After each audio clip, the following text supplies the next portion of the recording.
vamos encher o caneco hoje! Estou vivendo. Tem gente que não bebe, está morrendo, eu bebo. Olá! Sim. Hoje nós vamos falar de ilustres bêbados da história nesse top 5 super etílico. Saúde! Vamos começar falando de um pai e um filho que foram muito poderosos durante a antiguidade, Alexandre o Grande e seu pai Filipe da Macedônia. Filipe da Macedônia é um homem que passou vários maus hábitos para o filho, entre eles as bebedeiras. Filipe chegava a lutar as suas batalhas enquanto bêbado, ou seja, ele enchia o caneco e ia para o campo de batalha matar geral, e isso impressionou muito seu filho Alexandre. No começo, esse era um hábito que Alexandre até repudiava, mas à medida que ele foi crescendo, ele foi se tornando igualzinho ao pai, pelo menos no nível alcoólico. Na Macedônia, o vinho, aliás, era uma recompensa para quem lutava bravamente na batalha e triunfava. Aliás, a Macedônia era um local que seguia a religião grega antiga, que tinha como um dos deuses do Olimpo Dionísio, o deus do vinho, que pela lenda era filho de Zeus com uma mortal, mas ele conseguiu se tornar um deus e ocupar um trono do Olimpo graças à sua grande invenção. Obviamente, Filipe da Macedônia morreu de bebida atropelado por um caminhão da Heineken. Não, pera. O seu filho Alexandre pode ter conquistado muitos territórios e ter sido um bravo guerreiro e um competente rei, só que no fundo ele era uma pessoa insegura, porque os seus pais exigiam muito dele. A sua mãe, por exemplo, a rainha Olímpia, o fez acreditar que ele não era filho de Filipe da Macedônia, mas sim filho de um Zeus. Sim, ou filho de Zeus, ou, até mais coerente do que isso, filho de Dionísio. Bom, Alexandre então usava a bebida como fuga ou também para aplacar o seu enorme tédio. Durante a campanha na Índia, por exemplo, ele foi avisado, ele e todos os seus homens foram avisados que a água lá no país era imprópria para consumo. Então é óbvio que eles passaram o tempo todo lá só consumindo vinho, que na antiguidade era extremamente forte. Alexandre tinha um amigo entre esses homens chamado Clito, e uma bela noite em um banquete, todo mundo super bêbado, ele acabou entrando numa discussão com esse amigo dele. A discussão começou a ficar mais e mais acalorada e Alexandre acabou assassinando esse amigo.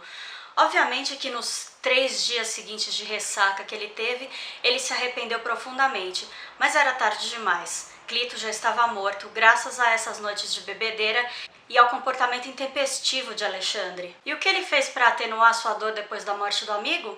Bebeu, é claro. Parte do bebê sem ar, não foi? Bebe. E o melhor amigo de Alexandre, que era possivelmente também o seu principal peguete, Heféstio, depois de muitas campanhas ao lado de Alexandre, acabou ficando muito doente. O médico, na época, receitou, entre outras coisas, que Heféstio pegasse leve na bebida. Heféstio não obedeceu às ordens médicas e pouco depois acabou morrendo. Alexandre ficou louco de dor e, é claro, que tentou aplacar essa dor bebendo. Alexandre tinha por volta de 32 anos de idade quando ele faleceu. Alguns dizem que foi uma conspiração, que os generais não aguentavam mais esse comportamento tão megalomaníaco de Alexandre e resolveram eles mesmos envenená-lo. Errou! Então, possivelmente o envenenaram. Ou ele teve febre do Nilo, que era uma doença muito séria na época e que ele deve ter contraído numa dessas campanhas, ou ele bebeu tanto, mas tanto, que a morte dele foi uma consequência da bebida. Ou pode até ter sido 2 fatores misturados, doença com bebida, não se sabe porque ainda ninguém conseguiu encontrar o corpo dele. Mas pode ser que a bebida tenha tido um papel muito importante na morte precoce do rei. Indo então para o Império Romano, nós já temos uma figurinha carimbada aqui no canal, que é Calígula, e é óbvio que eu não poderia deixar de falar desse grande beberrão romano.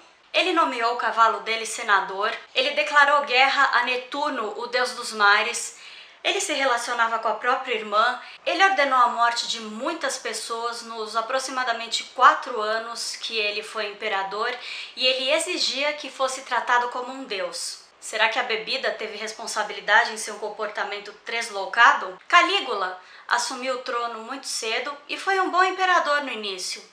Só que daí ele ficou severamente doente.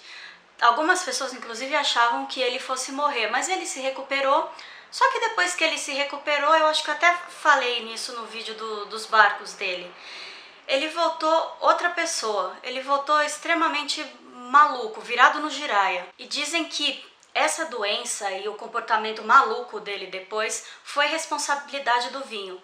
Na verdade, não só do vinho. Na época do Império Romano, a composição do vinho era bem diferente do que se tem hoje. Então, para ficar um sabor um pouquinho mais agradável, eles faziam uma espécie de xarope de uva, e esse xarope ele era feito em uma tina ou um caldeirão feito de chumbo.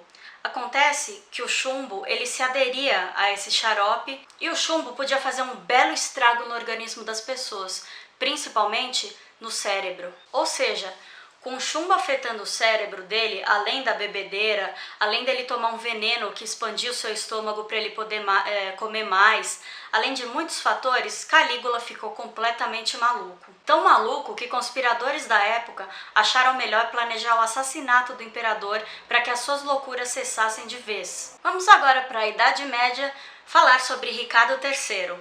Esse homem que serviu até mesmo de inspiração para Shakespeare. Meu reino! Meu reino por uma cachaça! Uma vez considerado um rei maligno e cruel, que participou teoricamente de um episódio conhecido como Os Príncipes na Torre, mas que depois foi desmentido, ele também era considerado um grande amante da bebida, mas isso era verdade. O que exames feitos na sua ossada puderam comprovar. O rei Ricardo III consumia 3 litros de bebida alcoólica por dia. Assim como Alexandre o Grande, Ricardo III preferia confiar no vinho e na cerveja a beber a água da região, que também era considerada imprópria para o consumo. A qualidade duvidosa dessa água, que podia deixá-lo doente, tinha um fator muito importante.